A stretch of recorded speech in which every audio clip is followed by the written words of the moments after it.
Assalamualaikum warahmatullahi wabarakatuh. Bismillahirrahmanirrahim. Di sini saya dengan rekan saya ingin mempresentasikan studi kasus tentang thermodynamics of secondary steel making. Kami dari kelompok 15 dengan anggota Bagas Pramudia dengan NIM 333418003, Wali Sanjapar dengan NIM 333411919. Ini adalah outline dari thermodynamic of secondary steel making. Yang pertama itu ada pendahuluan, yang kedua ada reaksi-reaksi yang terjadi pada pembuatan baja sekunder, yang ketiga ada aspek termodinamika, yang keempat ada industri di Indonesia, yang kelima ada kesimpulan, yang keenam ada referensi. Selanjutnya, apa itu secondary steel making?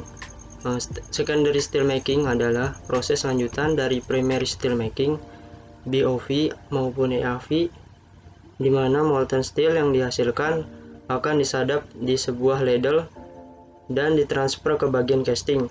Pada saat di ladle, molten steel tersebut akan mengalami berbagai treatment seperti stirring, ladle arch furnace, ladle injection, degreasing, composition adjustment by select argon bubbling, di mana secondary steel making ini merupakan suatu proses yang diperlukan untuk membuat baja khusus dengan paduan dan rekrutmen tertentu. Selanjutnya, pembuatan baja sekunder. Yang pertama ada stirring atau mengadukan ladle.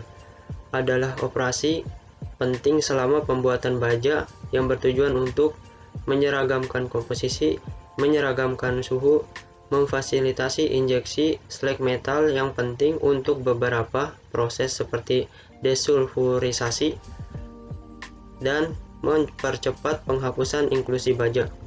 Selanjutnya ada ladle arch furnace, di mana ladle furnace digunakan untuk meringankan proses pembuatan baja primer dari banyaknya proses penyulingan sekunder. Fungsi utama dari ladle furnace yaitu pemanasan kembali baja cair, menyeragamkan suhu baja dengan cara pengadukan dengan gas argon, pembentukan lapisan slag yang melindungi refraktori dari kerusakan yang diakibatkan oleh busur terkonsentrasi, mentransfer panas ke baja cair, menjebak inklusi oksida logam dan menyediakan sarana desulfurisasi, serta penambahan paduan untuk mengontrol komposisi kimia. Selanjutnya ada ladle injection, di mana baja cair bisa dipanaskan kembali dengan mengoksidasi Al atau Si dengan cara menginjeksi O2 melewati lens. Terus ada degreasing, di mana proses vakum degreasing biasanya digunakan untuk menghilangkan H2 dan N2 dari baja cair. Terus ada komposisi adjustment by select argon bubbling, di mana proses terjadi penambahan Al, DNA, peniupan O2 melewati lens bagian atas. Proses ini mereaksikan Al2O2 yang menghasilkan panas dalam jumlah besar karena adanya sifat eksotermis dari reaksi. Selanjutnya adalah reaksi-reaksi yang terjadi pada secondary steel making. Yang pertama adalah degassing. Degassing merupakan proses penghilangan kadar gas pada proses secondary steel making, yang dimana sejumlah oksigen akan terlarut di dalam baja ketika furnace mulai ditiup.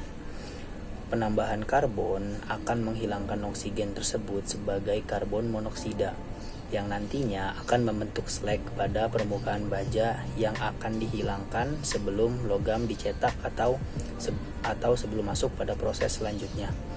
Proses degassing ini meliputi shaking pada molten dengan tekanan yang sangat rendah. Bisa kita lihat pada slide, T itu merupakan fungsi suhu dalam Kelvin, H itu menunjukkan aktivitas zat terlarut yang dilarutkan dalam baja cair, P yang adalah tekanan parsial dari gas di atmosfer. Namun dalam paduan besi FeN dan FeH, H itu dapat dianggap sama dengan konsentrasi H dan N. Hal itu dikarenakan konsentrasi H dan N kecil. Oleh karena itu, koefisien dapat diambil sebagai 1. Pengaruh unsur paduan akan cukup signifikan untuk baja karbon tinggi. Tabel tersebut juga menunjukkan bahwa dimungkinkan untuk mendapatkan tingkat H, N, dan O yang rendah dalam lelehan dari sudut pandang termodinamik. Selanjutnya adalah reaksi deoksidasi. Pembuatan baja merupakan proses oksidasi. Selama ini, baja cair juga melarutkan oksigen. Kelarutan oksigen dalam baja sangat kecil. Oleh karena itu, selama pembuatan baja, kelebihan oksigen akan dibuang karena kelebihan ini akan menyebabkan kerusakan dan inklusi non-logam pada hasil dan akan mempengaruhi struktur logam baja. Oleh karena itu, perlu dilakukan pengkontrolan kandungan oksigen pada baja cair dengan melakukan deoksidasi setelah proses primary steel making dan sebelum baja masuk ke proses selanjutnya seperti continuous casting. Reaksi deoksidasi dapat direpresentasikan sebagai, bisa kita lihat pada slide, di mana M itu menunjukkan pengoksidasi dan MXOY menunjukkan produk oksidasi. Untuk konstansa kesetimbangan dapat dilihat pada persamaan 2 di slide. Selanjutnya, jika produk reaksi adalah oksida murni, maka AMXOY sama dengan 1. Karena WT% dari M dan O dalam baja umumnya sangat rendah, maka HM dan HO dapat diambil sebagai WT-nya, di mana KM dikenal sebagai konstansa deoksidasi. Variasi konstansa deoksidasi dengan suhu memiliki bentuk yang berbeda-beda. Bisa kita lihat persamaannya dalam slide, yaitu di persamaan 3. Lalu selanjutnya ke persamaan 4, yang dimana A dan B adalah konstansa yang dapat dihitung dari data yang tersedia di dalam soal atau dalam literatur. Berikut ini merupakan tabel reaksi oksidasi untuk beberapa unsur atau senyawa. Nilai konstansa deoksidasi untuk beberapa dioksidaser umum jika kita asumsikan persen WT pada equilibrium dengan 0,1% WT di suhu 1600 derajat Celcius berturut-turut untuk mangan, silikon, aluminium, dan kalsium sebesar 0,413, 0,0145, 1,35 kali 10 pangkat min 3 dan 9,84 kali 10 pangkat minus 10. Jika misalnya kita lihat pada diagram Ellingham di slide selanjutnya, bisa kita kesimpulkan bahwa kalsium adalah yang terkuat dan mangan yang paling lemah di antara deoxidizer. Silikon lebih kuat dari mangan dan aluminium lebih kuat dari silikon. Ini mengikuti langsung dari diagram Ellingham untuk oksida. Selanjutnya ada desulfurisasi. Desulfurisasi adalah reaksi kimia yang melibatkan pemisahan belerang dari suatu molekul. Berikut adalah rumus mencari kesetimbangan proses desulfurisasi, di mana K1 merupakan kesetimbangan proses desulfurisasi, PS2 merupakan tekanan parsial sulfur, H1 merupakan aktivitas sulfur terlarut dalam baja cair dengan cairan 1 WT% dalam keadaan standar. Aspek termodinamika, di mana dilakukan analisis termodinamika yang difokuskan pada estimasi partisi fosfor antara slag dan baja cair. Suatu aspek penting untuk mengevaluasi defosforization dalam pembentukan baja. Studi ini digunakan untuk memprediksi partisi fosfor berdasar pada penyadapan suhu dan komposisi terak. Selanjutnya ada tabel 1 menunjukkan kondisi pembuatan baja dari 3 pabrik baja yang beroperasi dengan berbagai tingkat komposisi fosfor dan slag logam panas.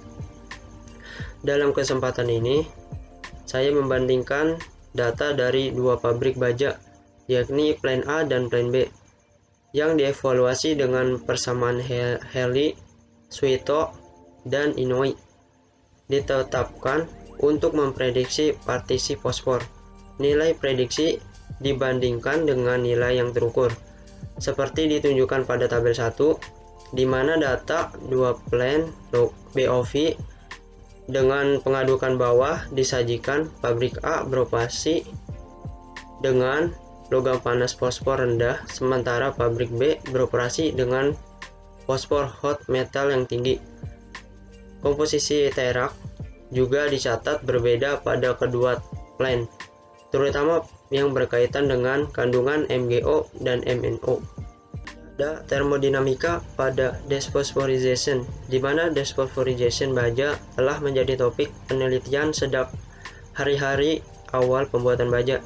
Peneliti bernama Balajiva pada tahun 1940-an melakukan percobaan menggunakan EAV kecil dan mengusulkan korelasi rasio partisi fosfor.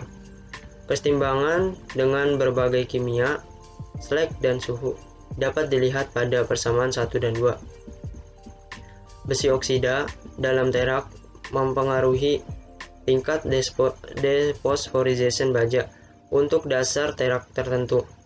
Desphosphorization dalam pembuatan baja pada dasarnya diatur oleh kandungan oksida besi terak dan bukan oleh oksigen terlarut dalam baja cair di atas berbagai kandungan karbon baja. Rasio distribusi slag per logam fosfor yang diperoleh dari baja plan biasanya ditemukan berserakan, dan nilai kesetimbangan yang dihitung untuk reaksi terak per logam yang melibatkan oksida besi dalam terak. Pada tahun 2000, Rendogran 4 menerbitkan penilaian komprehensif gamma P2O5 untuk slag dengan berbagai konsentrasi CaO, FeO, dan P2O5 dengan persamaan 3 berikut ini. Mengikuti dari hasil penelitian Tukdogan, Suito dan Inoi mengembangkan persamaan berikut untuk memprediksi rasio partisi fosfor selama pembuatan baja. Bisa dilihat persamaan pertama pada slide. Lalu, Haley mengembangkan hubungan menggunakan data termodinamika aktivitas fosfor dan energi bebas fosfat dalam sistem biner CaO P2O5. Persamaan ini dapat memperkirakan distribusi fosfor antara besi cair dan terak kompleks dari sistem CaO, FeO, SiO2 dengan cukup baik. Persamaan yang sama dapat diperluas untuk memperkirakan distribusi fosfor antara besi cair dan terak kompleks dari sistem CaO, FeO, SiO2. Dan juga ditemukan bahwa data termodinamika dari sistem CaO P2O5 biner dapat diekstrapolasi ke terak kompleks dalam sistem CaO, Fe, SiO2. Haley memperkirakan koefisien aktivitas P2O5 dari data eksperimen studi independen dari reaksi terak atau logam yang terlibat, serta energi bebas standar pembentukan P2O5 cair murni. Dalam menganalisis termodinamika dalam penelitian ini dilakukan dengan 3 langkah. Langkah pertama yaitu data dari 2 pabrik baja itu dikumpulkan dan persamaan Haley dan Suito dan Inoi digunakan untuk memprediksi partisi fosfor. Kenapa sih yang digunakan itu adalah persamaan Haley dan persamaan Suito and Inoi? Hal ini karena persamaan tersebut itu populer digunakan oleh pabrik baja. Lalu LP yang berada pada slide itu merupakan rasio partisi fosfor. Selanjutnya langkah kedua, model regressi linear statistik dikembangkan untuk persamaan dan didapatkan persamaan yang bisa kita lihat pada slide. Selanjutnya pada langkah terakhir, persamaan baru untuk partisi fosfor dikembangkan dengan mempertimbangkan data dari ketua pabrik baja. Persamaan ini bekerja dengan baik untuk berbagai basisitas dan suhu terak yang beragam. Bisa kita lihat hasil dari percobaan pada gambar 1 yang merupakan perbandingan partisi fosfor yang dihitung menggunakan persamaan Haley dengan nilai yang terukur di plan A dan plan B. Bisa kita lihat bahwa untuk plan A nilai prediksi LP yang dihitung menggunakan persamaan Haley sangat dekat dengan nilai yang diukur. Namun untuk plan B nilai prediksi LP jauh dengan nilai yang diukur. Lalu untuk gambar 2 dari analisis sebelumnya terbukti bahwa persamaan Halley dan Suito Inouye tidak dapat memprediksi luas defosforisasi dengan tepat. Oleh karena itu, perlu dikembangkan persamaan yang dapat digunakan sebagai alat prediksi untuk mengestimasi partisi fosfor pada pabrik baja. Selanjutnya, saya sekilas akan membahas salah satu pabrik yang menggunakan metode secondary steelmaking yang ada di Indonesia, atau yang biasa kita kenal sebagai PT Krakatau Steel, yang merupakan badan usaha milik negara yang bergerak di bidang produksi baja. Perusahaan ini beroperasi di kota Cilegon, Banten. Hal ini atau perusahaan ini mulanya dibentuk sebagai wujud pelaksanaan proyek baja Trikora yang diinisiasikan oleh Presiden Soekarno pada tahun 1960. PT Krakatau Steel memproses produksi baja secara modern hingga sekarang. Kesimpulan yang didapat dari penjelasan kami ini terdiri dari 2 poin. Yang pertama adalah secondary steelmaking adalah proses lanjutan dari primary steelmaking menuju proses casting.